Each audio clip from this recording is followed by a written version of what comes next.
everyone. I'm Susan West, Deputy Mayor of the City of Normandy Park City Council, and joining me here is our City Manager, Amy Arrington, and we're here to tell you about the news that you need to know and really want to know about the last City Council meeting, which was on Tuesday, July 12th, 2022, and it was a pretty jam-packed meeting with a lot of different topics. So we're going to go through them with you just really quickly so you know what happened in case you're not able to watch the replay of the entire council meeting.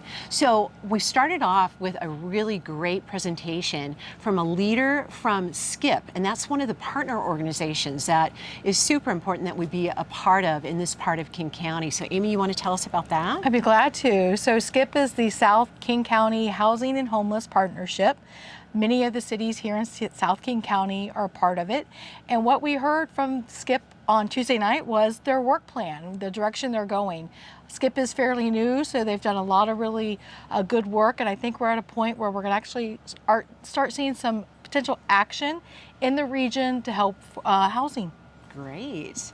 And then we also want to congratulate our volunteers. As you know, it really takes an army of people, a whole village of people to help with so many of the things that we do in Normandy Park. We have our incredible city staff, and then we have lots of people that have just volunteered their time. And so we really want to honor those that are willing to step up to the plate and join committees and commissions. And so we have one of our newest members of the START group, and that's Bryan, Tomich. And we want to congratulate him on the work that he's going to be doing with that organization.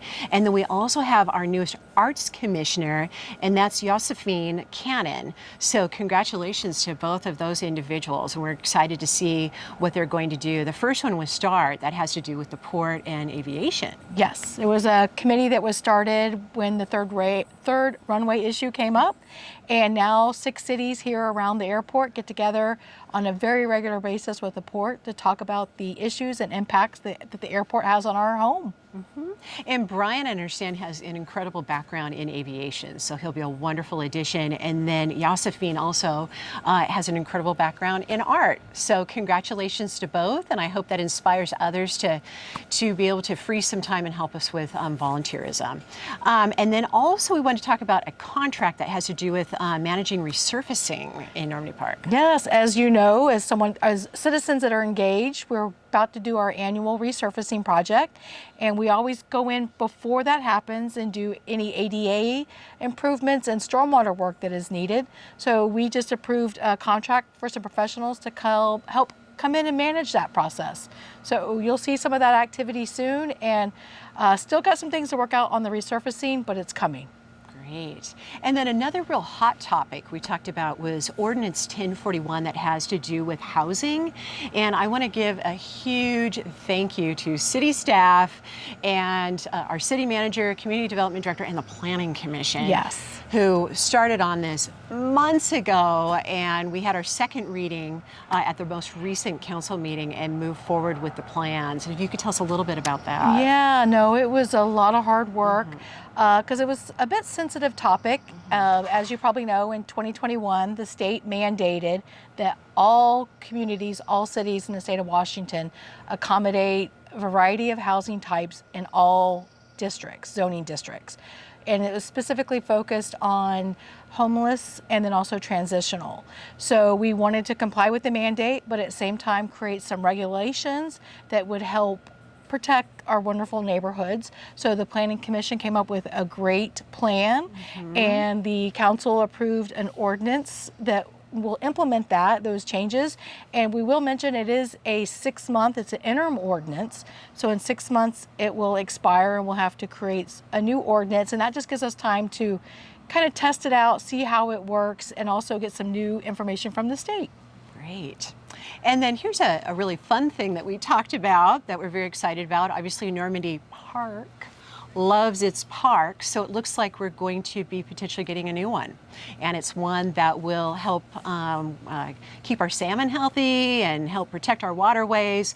And so the council approved the city staff to go into negotiations with a property owner to talk about the potential of buying property that will become our newest park. Yes. An exciting note to mention is because of the important environmental impact it potentially has, this project will be funded, majority of it is through grants and other outside funding sources. So we're really excited to see that support to help make it a reality. And then another fun one has to do with another park, so NIST Park, which that's so great because that is named after the NIST family. And you may have heard that about the exciting playground equipment, including the slides, which I can't wait to use the slide. So the council approved funds to help move that project forward. Yep. So installation, we hope, will be coming next couple months. And so keep in tune because we're going to definitely plan a big party once it's in, and we'll draw straws for the first adult to go down the slides. Yeah. Oh, I want to do it. I always wanted to be in the Olympics, like doing the toboggans. This would be my pretend moment. The last item I just wanted to mention is we had our first Economic Development Committee mixer in, I don't know how long, 2 years, almost 3 years? At least, yeah. And so we were excited to be able to have that, bring it back. It was an incredible turnout at the Ale House. We had business owners, residents, council meetings. That's still on my mind, apparently. Yeah. Lots of council meetings, council members, and our Chamber of Commerce. I'm trying to think of who I'm forgetting. So city staff, Chamber of Commerce, council members, residents, business owners. The Ale House hosted it, and it just was a great way for everyone to get to know each other, learn about new businesses that are coming in, some that are moving around, and just for everyone to just really pull together and be in person. So we're going to have more of those coming up, and we hope that everyone will consider joining it, at least come to one this year. They're a lot of fun, a lot of good food, beverages, and just people getting to know each other. So that is our wrap up of all of our news from this week and the latest council meeting. So we look forward to seeing you out in the park, and hopefully you'll stop by a council meeting too. You always have the opportunity to give your public comment twice. So we want you to have a voice and be a part of this, of building our community. So see you next time.